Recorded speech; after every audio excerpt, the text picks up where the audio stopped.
لو تضيق الأرض نسكن كل قوم. Nah, ini saya sampaikan kisah nyata. Saya tidak bermaksud mensucikan siapapun di hadapan Allah. Saya cuma pengen nyampaikan aja supaya ngambil faedah. Walau uzaki Allah ahada. Bapak dan ibu anak ini termasuk orang yang mendapatkan putra dan putri itu yang ketiga, Pak. Yang ketiga. Jadi anak beliau itu menjadi ujian bagi beliau. Karena saya punya kakak yang pertama 52 tahun itu beliau Down syndrome. Cacat mental, idiot nomor yang keempat, yang paling bawah. Baru jalan itu umur 10 tahun dan sekarang pun sudah 52 tahun. Kalau jalan pun pelan-pelan, tidak bisa kayak kita, kayak jalan anak-anak kecil kalau jalan. Kakak saya yang perempuan, qadarullah lahir yang kedua, beda itu, yaitu 43 tahun. Itu pun sama, Down syndrome, tingkat idiot nomor 4-nya, nomor yang paling bawah. Ya, ngobrol tidak bisa layaknya kita ngobrol, tidak bisa perhatikan aurat, mandi tidak bisa kecuali harus dimandikan, makan harus kemudian diatur, tidur harus dikondisikan, dan tidak ngerti pembicaraan apapun kecuali bahasa-bahasa sederhana, tutup pintu, ambil sendok, kemudian ambil sapu, itu saja, tidak bisa lebih dari itu. Tapi Masya Allah ya, tapi saya boleh berbagi, mendiang ibu saya, beliau sudah meninggal. Itu kemudian selalu ngajarin saya tentang kesabaran. Saya dulu Pak, anak SMP, belum pernah ke pondok dulu. Ketika masih SMP, ya bapak-bapak sudah menikah mungkin ya.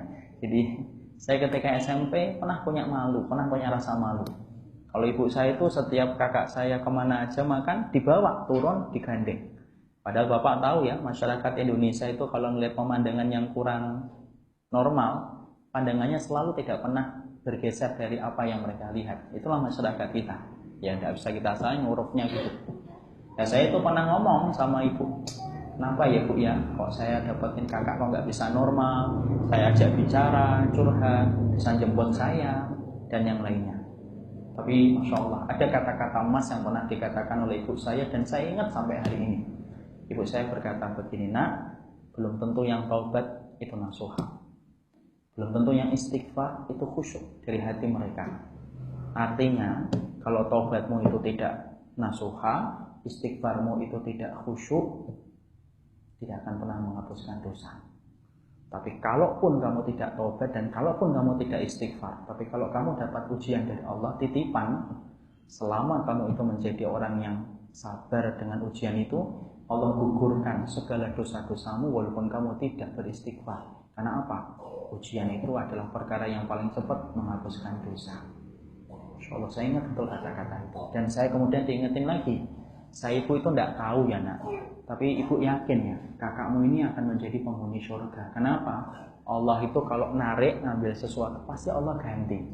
Kakakmu lagi ini harusnya mendapatkan kehidupannya normal, di luar jalan, kenal perempuan, menikah, punya anak, tapi Allah tidak berikan itu, dan pasti akan diganti oleh Allah secara sempurna nanti di akhirat. Sama dengan kakakmu yang perempuan, dia harusnya pergi, dia bisa belanja, masak, punya rumah, punya anak, tapi Allah cabut itu. Dan Allah kalau sudah mencabut sesuatu, pasti Allah kembalikan dengan bentuk yang lebih besar. Nangis Pak saya itu, anak SMP nangis. Dan Bapak tahu setelah saya ke pondok, 3 bulan saya itu baru kemudian membaca kitab. Tidak ada perkara yang saya cari tahu pertama kali tentang apa. Pertama kali yang saya cari tahu ketika bisa membaca kitab, saya ambil kitab-kitab akidah. Saya cari akidah Ahlussunnah ketika bicara tentang hisab. Dan saya cari hisab tentang orang yang keadaannya tidak berakal itu gimana nanti di akhirat. Ketemu Pak. Diterangkan di dalam kitab akidah, anak-anak yang dilahirkan dalam keadaan tidak normal, tidak berakal, dia tidak dihisab atas sholat, dia tidak dihisab atas puasa, dia tidak dihisab atas sedekah, tapi mereka cuma dihisab dengan hisab yasirah, hisab yang ringan. Dan sebagian ahli tafsir mengatakan hisabnya apa? Dia akan ditanya, ata'rifuna, kalian kenal kami? Yaitu Allah yang berkata itu. Kalau kemudian mereka mengatakan, ya, arafnaka, kami kenal engkau ya Allah, maka langsung Allah masukkan mereka ke dalam surga, mengganti kesusahan yang mereka rasakan dulu ketika di dunia. Jadi Masya Allah saya tidak tahu Pak, mungkin ada di antara yang anaknya itu menjadi ujian.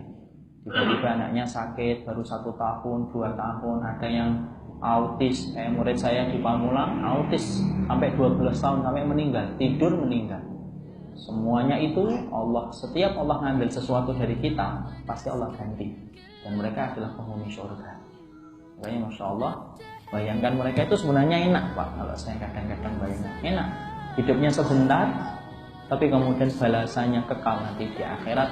Ketika Allah mendapati mereka menderita di dunia, Allah sempurnakan balasan untuk mereka di akhirat.